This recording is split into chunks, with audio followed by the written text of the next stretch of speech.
Brazil's play has resulted in 3 consecutive clean sheets and they have allowed just 5 shots on target throughout the entire tournament. Getty Images, much of the conversation around Brazil centers on its dynamic attack. Neymar and Philippe Coutinho have received most of the praise, and deservedly so, with each scoring 2 of Brazil's 7 goals. However, Brazil's defensive organization has resulted in 3 consecutive clean sheets and just 5 shots on target allowed in 4 tournament matches. Similarly, Uruguay has a vaunted offensive pair. Luis Suarez and Edinson Cavani garner the attention and have delivered 5 of the team's 7 goals. Yet it's the defense that has been key to its run, with just 1 goal allowed on a set piece against Portugal. Plus, Cavani is likely to miss Friday's quarterfinal versus France due to a calf injury, making defense even more important. How Uruguay became the World Cup's little country that could, notwithstanding Argentina's poor performance. South America as a whole has been excellent defensively during this edition of the World Cup. The continent has allowed just 0.76 goals per match through the round of 16, substantially fewer than the 12 allowed by their closest rivals from Europe. Its defensive leaders have been its 2 remaining teams, Brazil and Uruguay, who have allowed just 1 goal each.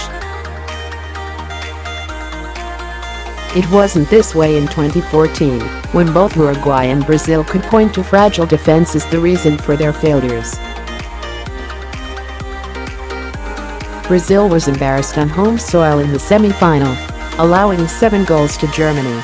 Uruguay conceded 6 goals in their 4 matches, leading to a disappointing exit in the round of 16. 4 years later, defense is their chief weapon.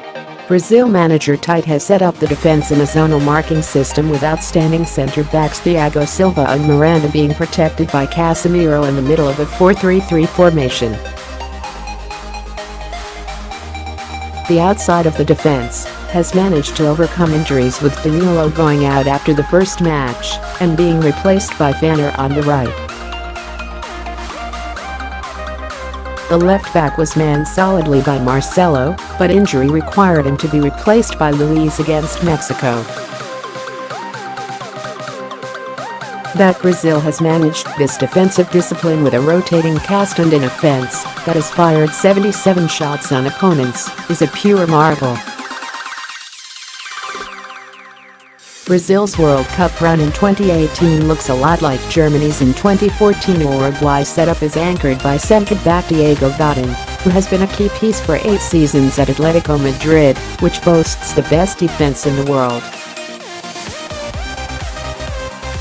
That Godin's partner at centre-back, Jose Gimenez, is also his club partner, only improves matters.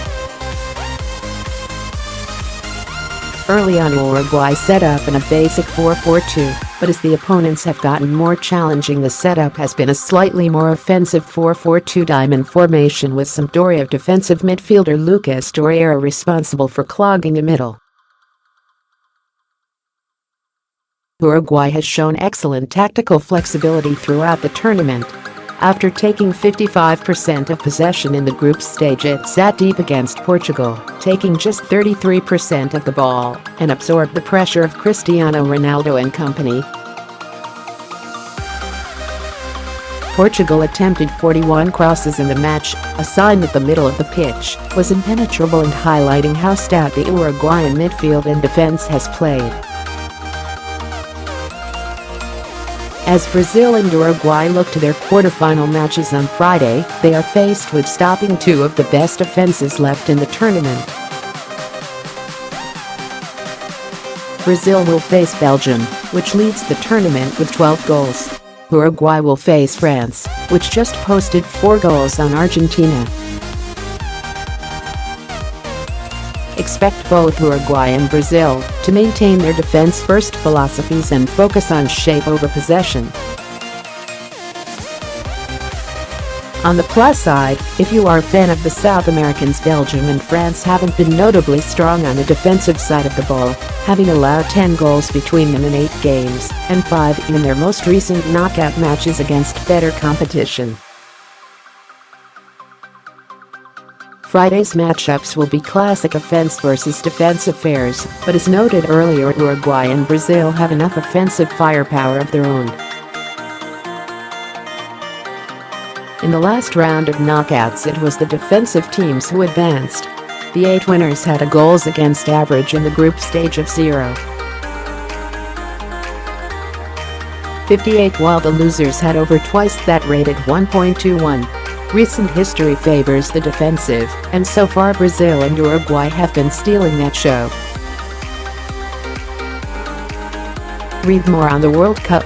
Sweden is the World Cup underdog bandwagon to jump on why set pieces are dominating scoring so far at the World Cup. Female reporter groped during a live World Cup broadcast. We do not deserve this. Is graphic how foreign-born players put the world in World Cup.